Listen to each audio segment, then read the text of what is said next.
और specially Nexon CNG ले रहे हो तो भाई आप कोशिश करना, मतलब सीएनजी गाड़ी होती है ना तो लोग इतने वो हो जाते हैं कि अपनी मैंने शायद ही उसके अंदर। तो hello guys, welcome back to our YouTube channel.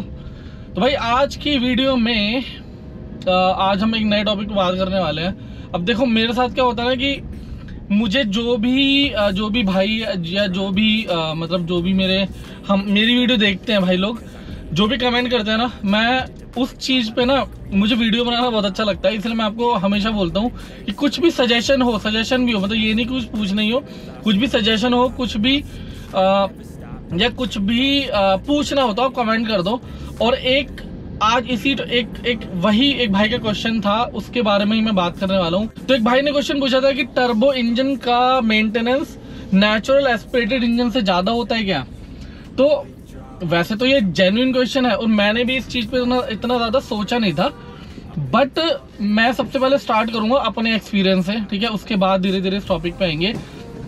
तो अगर आप मुझे देख रहे हो ना, मतलब अगर आप मेरी वीडियोस देखते हो तो आपको पता होगा कि मेरे पास Hyundai की 3 गाड़ियां मैं रख चुका हूँ। Hyundai Getz CNG, Hyundai Santro CNG और Hyundai i10 CNG, ठीक है?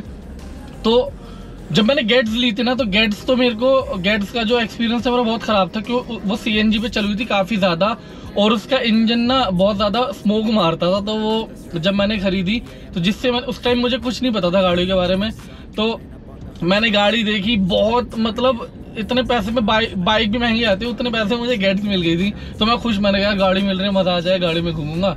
तो उन्होंने क्या किया था ना, अपनी गाड़ी का उसका इंजन पूरा बचा हुआ था, क्योंकि गाड़ी सीएनजी पे बहुत ज़्यादा चली हुई थी और बहुत रफली यूज़ हुआ था इंजन। तो जब भी मैं उसे सुबह स्टार्ट करता था ना, तो जहाँ मैं पार्किंग करता था वहाँ पे सारा धुआं हो जाता था। तो वो मेरा बहुत बैड एक्सपीरियंस था। अब उसका रीज़न क्या था कि वो गाड़ी सीएनजी पे बहुत ज़्यादा चली हुई थी और उन्होंने मीटर बैक भी कराया हुआ था। और उसके बाद उन्होंने, जब मैंने गाड़ी ली थी ना, तो उन्होंने क्या किया कि आप अगर अपनी गाड़ी का इंजन ऑयल कम कर दोगे ना, तो उस टाइम पे वो आपको स्मोक नहीं देगी। तो जब मैं देखने गया था तब गाड़ी बढ़िया चल रही थी भाई, रेड कलर की गेट्स क्या मस्त लग रही थी देखने में, तो मैंने ले ली। अब क्या था, उसका इंजन पूरा बजा हुआ था, क्यों? सीएनजी पे चला हुआ था और बिल्कुल भी मेंटेनेंस नहीं की हुई थी। ये पॉइंट्स मैं इसलिए बता रहा हूँ क्योंकि सारे कनेक्टेड पॉइंट है, ठीक है? तो भाई वो गाड़ी मैंने फिर जितने की ली थी उतने की ही बेची, लेकिन वो गाड़ी में मैंने कोशिश की कि इंजन सही कराऊँ उसका, लेकिन गेट्स के पार्ट्स बहुत महंगे थे, गेट्स के पार्ट्स मिलते नहीं, तो मेरे को बेचनी पड़ी। उसके बाद मैंने सेंट्रो ली थी सीएनजी लगी हुई। तो जिससे मैंने सेंट्रो ली थी ना, उन्होंने पेट्रोल पे ली होगी, उसके सीएनजी लगवाई। वो गाड़ी भी बहुत ज़्यादा चली हुई थी, 70,000 अराउंड चली हुई थी। और भाई मैंने वो गाड़ी ले ली क्योंकि गाड़ी बढ़िया चल रही थी, गाड़ी का पिकअप एकदम बढ़िया आ रहा था। मुझे तब भी बहुत ज़्यादा नॉलेज नहीं थी, मतलब ये था गेट्स बेची और सेंट्रो ढूंढने लग गया। तो मैंने गाड़ी ले ली। गाड़ी लेने के बाद ना एक दिन क्या हुआ कि मैंने गाड़ी लेते सर्विस वगैरह कराई और इंजन ऑयल वगैरह सही कराया, उसे चलाया काफ़ी मैंने, लेकिन उसके अंदर क्या था ना कि उसका इंजन ऑयल खा रहा था। तो भाई उसका इंजन ना, एक बार मैं ऑफिस लेके गया, ऑफिस के बाहर इंजन सीज हो गया, फिर मुझे टो करा के लेके आनी पड़ी। हालांकि चली काफ़ी थी, लेकिन फिर मैंने उसका इंजन प्रॉपर तरीके से करवाया, उसमें मेरे मतलब 20,000 अराउंड लग गए थे, तो मैंने उसे कराया। उसके बाद वो गाड़ी सही थी, वो गाड़ी भी ऐसे चली हुई थी। ये सारे पॉइंट्स कनेक्टेड है। पहले पॉइंट्स बता रहा हूँ, पहले इंसिडेंट बता रहा हूँ, उसके बाद बताऊंगा रीज़न क्या बताने का। तो वो गाड़ी फिर उसके बाद मैंने वो बेच दी, क्योंकि इंजन में मुझे ना डर लग गया था कि यार इसका इंजन ना दोबारा ख़राब ना हो जाए। तो मैंने वो सेल कर दी, मैंने किसी को बहुत कम प्राइस में सेल कर दी, पर उन्हें बता दिया था कि भाई ये चीज़ है इंजन में काम है, तो उन्होंने ले ली। उसके बाद तीसरी गाड़ी ली मैंने i10। इसमें मैंने क्या गलती नहीं करी ना, इसमें मैंने क्या किया, मैंने पेट्रोल पे चली हुई गाड़ी ली और उसमें मैंने बाहर से सीएनजी लगवाई, जिसमें मेरे लग गए थे, मतलब 20-25 हज़ार रुपये लग गए थे। तो उसके बाद क्या हुआ कि मैंने गाड़ी ली, वो गाड़ी बहुत बढ़िया थी, क्योंकि 65,000 में चली हुई थी और प्योर पेट्रोल पे चली हुई थी। इंजन एक नंबर चल रहा था उसका, मतलब ऐसा कि आप पिकअप दोगे, आप जैसी थ्रॉटल दबाओगे गाड़ी एकदम भागेगी। तो भाई मैंने पेट्रोल पे ली और उसमें सीएनजी लगवाई। अब मैंने क्या किया, मेरी गलती क्या थी उसके अंदर कि मैं सीएनजी लगवा के सीएनजी पे ही चलाता रहा, मतलब मैंने शायद ही उसके अंदर कभी पेट्रोल डलवाया भी होगा, मतलब डलवाता ही नहीं था, क्योंकि मतलब थोड़ा बहुत डलवाता था कि जैसे पेट्रोल पे स्टार्ट हुई, उसके बाद फिर सीएनजी पे आ गई, तो मैं स्टार्ट करता था और सीएनजी पे चलाता रहता था। तो भाई क्या हुआ, थोड़ा चलने के बाद उसका हेड बोल गया, तो मुझे उस इंजन के जो बिल्कुल सही चला हुआ इंजन था उसके हेड का काम कराना पड़ा 2 बार। तो इन तीनों इंसिडेंट से आपको क्या सीख मिलती है? इन तीनों इंसिडेंट को नेक्सॉन सीएनजी से जोड़ता हूँ। नेक्सॉन सीएनजी में क्या है ना, नॉर्मली अगर आप गाड़ी लोगे, जैसे आप कोई भी गाड़ी लेते हो या फिर किसी गाड़ी में सीएनजी लगवाते हो, तो उनके जो इंजन है ना पेट्रोल पे स्टार्ट होकर सीएनजी पे आते हैं, ठीक है। लेकिन नेक्सॉन का डायरेक्ट सीएनजी पे स्टार्ट हो जाता है। इसका फायदा क्या है? इसका फायदा ये है, अब इसी चीज को लेके शायद टाटा ने एक फीचर दिया कि भाई ये गाड़ी सीएनजी पे स्टार्ट होती है डायरेक्ट। अब इसका पॉजिटिव थिंग ये है कि इनकेस अगर आपके पास कभी पेट्रोल नहीं है तो आपकी गाड़ी सीएनजी पे स्टार्ट हो जाएगी। दूसरी चीज नेगेटिव क्या है? नेगेटिव ये है, जो मैंने गलती करी थी i10 के अंदर, कि भाई लोग क्या करते हैं ना, जब सीएनजी गाड़ी आती है, और ये अभी भी मेरे साथ होता है, हालांकि मैं बहुत ध्यान रखता हूँ। मैं जब भी गाड़ी सुबह स्टार्ट करता हूँ तो पेट्रोल पे, मतलब स्टार्ट करके पेट्रोल पे कर देता हूँ, थोड़ी देर चलती है, उसके बाद सीएनजी पे चलाता हूँ। लेकिन जब आपकी गाड़ी सीएनजी पे आ जाती है ना, मतलब सीएनजी गाड़ी होती है ना, तो लोग इतने वो हो जाते हैं कि अपनी गाड़ी को पेट्रोल पे चलाते ही नहीं है। तो भाई ये सबसे बड़ी दिक्कत है। तो सबसे पहला पॉइंट हमारी कॉन्वर्सेशन का यही है कि अगर आप कोई भी सीएनजी गाड़ी ले रहे हो और स्पेशली नेक्सॉन सीएनजी ले रहे हो, तो भाई आप कोशिश करना कि हर 200-300 किलोमीटर के इंटरवल पे आपको पेट्रोल पे चलानी ही है गाड़ी। आपके इंजन में कोई दिक्कत नहीं आएगी। ये एक engine maintenance, CNG engine maintenance का एक पॉइंट होता है। और जब भी आप सुबह स्टार्ट करते हो, जैसे मान लो आपने गाड़ी स्टार्ट की सुबह, तो स्टार्ट करके पेट्रोल पे कर लो, और उसके बाद जैसे थोड़ा सा आरपीएम हाई से नीचे हो जाएंगे, उसके बाद थोड़ा बाहर निकलो, 1-2 किलोमीटर जाके सीएनजी पे स्विच कर लो। अगर आप ये करोगे ना, और उसके बाद लाइक 200-300 किलोमीटर के बाद कुछ 10-12-15 किलोमीटर आपने गाड़ी चला ली पेट्रोल पे, तो आपके इंजन में कोई प्रॉब्लम नहीं आएगी। ये हो गया पहला पॉइंट। दूसरा पॉइंट हो गया कि इंजन मेंटेनेंस करने का तरीका क्या होता है, कि इंजन मेंटेनेंस का तरीका यही होता है कि आप टाइम टू टाइम सर्विस कराओ। आप यकीन करना, मैंने अपनी जब i10 में सीएनजी लगवाई थी, मैंने उसकी एक बार भी सर्विस नहीं कराई थी, और उस इंजन को मैं सीएनजी पे ही चलाता रहा विदाउट सर्विस। मतलब इतना चला है कि उसका हेड बोल गया, और उसमें से भी कुछ स्मोक वगैरह आने लगा था, तो मैंने उसमें हेड का काम कराया, तब जाके उसका इंजन ऑयल चेंज होता, वरना मैं सर्विस ही नहीं कराता था। तो ये मेरे लाइफ के एक्सपीरियंसेस है, तभी मैं आप लोगों से शेयर कर रहा हूँ। ऐसे शेयर नहीं करता मैं कि बस बोल दिया कि भाई जो भी मैंने फील किया है, जो भी मैंने अपनी लाइफ में गलतियाँ की हैं, उन सब चीज़ों का मैं आपको एक्सपीरियंस बता रहा हूँ। तो भाई कोशिश करना अपने सीएनजी इंजन को, और आप चाहते हो कि 1-1.5 लाख बढ़िया से चल जाए, तो भाई आपको सबसे पहले शुरू में जब दिन के टाइम स्टार्ट करते हो तो पेट्रोल पे स्टार्ट कर लो, 1-2 किलोमीटर चला लो, उसके बाद आप सीएनजी पे स्विच कर लेना। और दूसरी चीज, जब आपकी गाड़ी 200-300 किलोमीटर चल जाती है, उसके बाद 10-12-15 किलोमीटर पेट्रोल पे चला लो। कुछ नहीं, कितना पेट्रोल लग जाएगा, 100 रुपये का लग जाएगा, लेकिन आपके इंजन की लाइफ बहुत बढ़ जाती है भाई, इंजन की लाइफ बढ़ जाती है। तो ये सारी चीज है।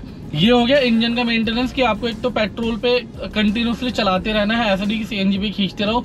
और दूसरी चीज, टाइम टू टाइम सर्विस करानी है, और जो भी इंटरवल कंपनी ने सजेस्ट किया हुआ उसके उतने इंटरवल पे आपको उसका इंजन ऑयल चेंज कराना है। ये हो गया 2 चीज। ये तो हो गया सीएनजी इंजन का मेंटेनेंस कैसे करना है। इसमें अगर आपका कोई सजेशन है मुझे कमेंट करके बताना, कुछ भी पॉइंट है जो मैं नहीं बता रहा हूँ या मिस कर रहा हूँ वो आप कमेंट कर दो। अब आता है दूसरा पॉइंट कि टर्बो इंजन का मेंटेनेंस क्या ज़्यादा है नेचुरल एस्पिरेटेड इंजन से। अब मैं बताता हूँ, एक भाई ने बहुत बढ़िया कमेंट किया था, वो स्काईनेट करके है उनका नाम, तो बहुत बढ़िया कमेंट करते हैं भाई। मतलब उन्होंने जो कमेंट किया था उससे मुझे भी सीखने को मिला, तो उनके पॉइंट भी मैं इस वीडियो में रखूँगा। पहले तो मैं बताता हूँ कि मुझे क्या क्या पता था, फिर मैं उनके पॉइंट ऐड करूँगा। देखो नॉर्मली क्या होता है ना कि इंजन की मेंटेनेंस उसके सर्विस पे डिपेंड करती है कि आप टाइम टू टाइम सर्विस करा रहे हो, टाइम टू टाइम उसका इंजन ऑयल चेंज करा रहे हो। इस चीज़ पे सर्विस बहुत ज़्यादा मैटर करती है। अगर आप नहीं कराओगे, पुराने ऑयल पे ही चलाते रहोगे, तो भाई इंजन जाएगा ही जाएगा। सबसे पहले इंजन का हेड जाता है, उसका बाद इंजन सीज भी हो सकता है। तो अगर आप ये सब नहीं कराते तो भाई फिर तो खैर दिक्कत ही है। अब आती है दूसरी चीज़ कि टर्बो इंजन में क्या होता है, आपको पता है टर्बो चार्जर लगा होता है, ठीक है।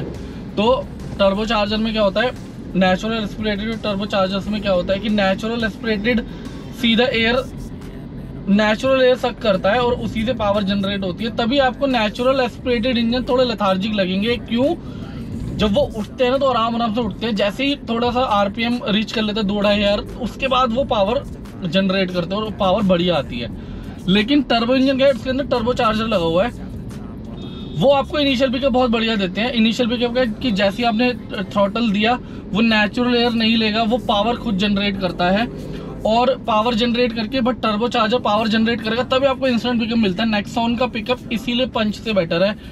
पंच इनिशियल पिकअप के मामले में थोड़ी सी मात खा जाती है, लेकिन पंच गाड़ी बहुत बढ़िया। पंच मतलब मैं आपको रेकमेंड नहीं करूंगा, बट पंच हमने 170 पे भी भगा के देखी है जब मैंने ट्राई किया था। पंच इनिशियल में मात खा जाती है और यही चीज आपको सारे नेचुरल एस्पिरेटेड इंजन में लगेगा।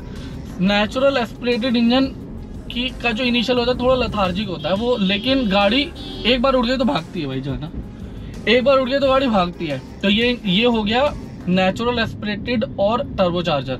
अब नेचुरल एस्पिरेटेड इंजन को थोड़ा सा आप ज्यादा खींच सकते हो, थोड़ा ज्यादा अब्यूज कर सकते हो। अब्यूज मतलब गाली देना नहीं, अब्यूज मतलब कि उसे अगर थोड़ा सर्विस 3 की जगह 4000 पे आपने करा लिया, मतलब 3000 की जगह 4000 चला ले, 5000 चला ले, थोड़ा ज्यादा चला ले। क्यों? क्योंकि वो नेचुरल एस्पिरेटेड है, वो नेचुरली ही पावर जनरेट कर रहा है। लेकिन टर्बो इंजन के अंदर टर्बो चार्जर लगा होता है, अगर आप उसे अब्यूज करोगे, उसे उसकी टाइम टू टाइम सर्विस नहीं कराओगे तो भाई अगर टर्बो चार्जर खराब हो गया तो भाई आपके इंजन फिर बोल जाएगा। और टर्बो चार्जर महंगा पार्ट आता है, ऐसा नहीं है कि सस्ता है। तो इसीलिए बोलते हैं कि natural aspirated engine long term के लिए सही होते हैं।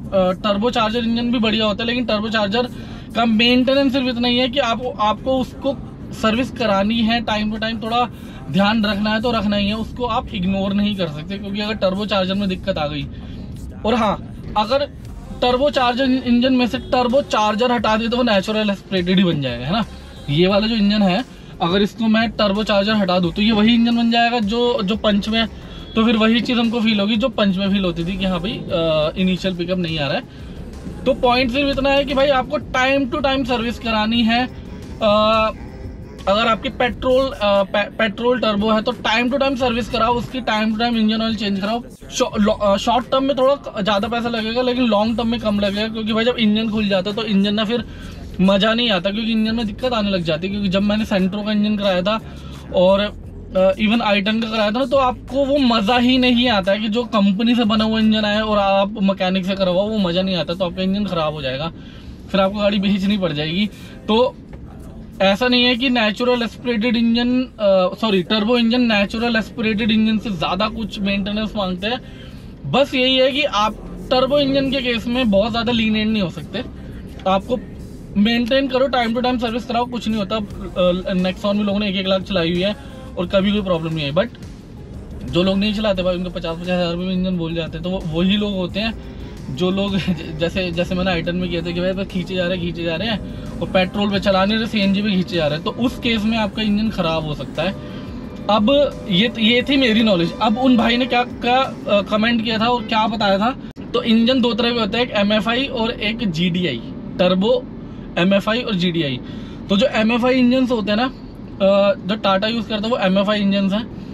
ये माइलेज के लिए ज़्यादा सही रहते हैं, क्योंकि जैसे MFI इंजन जो होते हैं वो आपको ज़्यादा माइलेज देंगे, लेकिन TGDI जो इंजन है और GDI इंजन जो है वो पावर ज़्यादा जनरेट करेंगे, आपको और ज़्यादा पावर देंगे, लेकिन माइलेज के मामले में कम जाते हैं।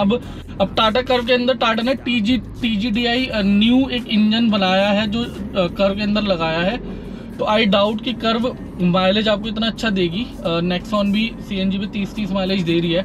तो पॉइंट यही है कि भाई आपको ना सर्विसिंग टाइम पे करानी है, ज़्यादा कुछ रॉकेट साइंस नहीं है। जितना कंपनी ने सर्विस इंटरवल दिया हुआ है कि हर 15,000 पे सर्विस करानी है, हर 15,000 पे ऑयल चेंज करा ही लो तो करा ही लो।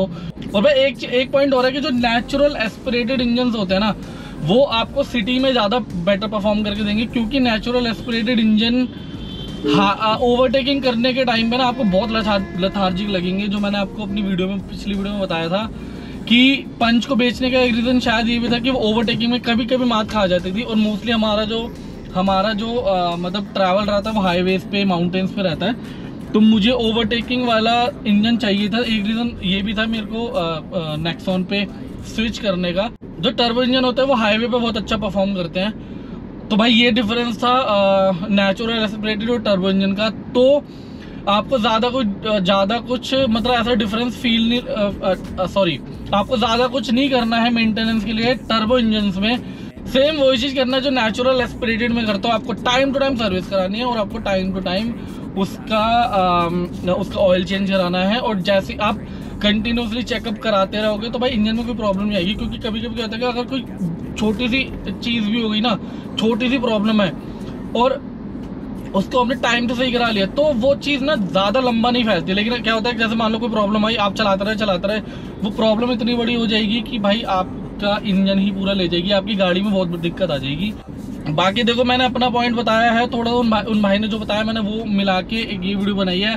बाकी कुछ भी सजेशन हो, कुछ भी चीज़ मिस हो गई हो या कुछ भी पूछना हो, कुछ भी करना हो, कमेंट कर देना जैसे आप लोग कर रहे हो। बहुत मज़ा आ रहा है तो मैं भाई कोशिश कर रहा हूँ कि सारी चीज़ें वीडियो के थ्रू बना दूँ तो ज़्यादा सही रहता है, मेरे को अच्छा लगता है। तो बस गाइस यही आज का टॉपिक था। बाकी कोई भी सजेशन हो, कुछ भी हो, कमेंट कर देना। और अब मिलेंगे अगली वीडियो में कुछ नए टॉपिक के साथ, कुछ बढ़िया सी चीज़ डिस्कस करेंगे। तब तक के लिए बाय बाय, टेक केयर।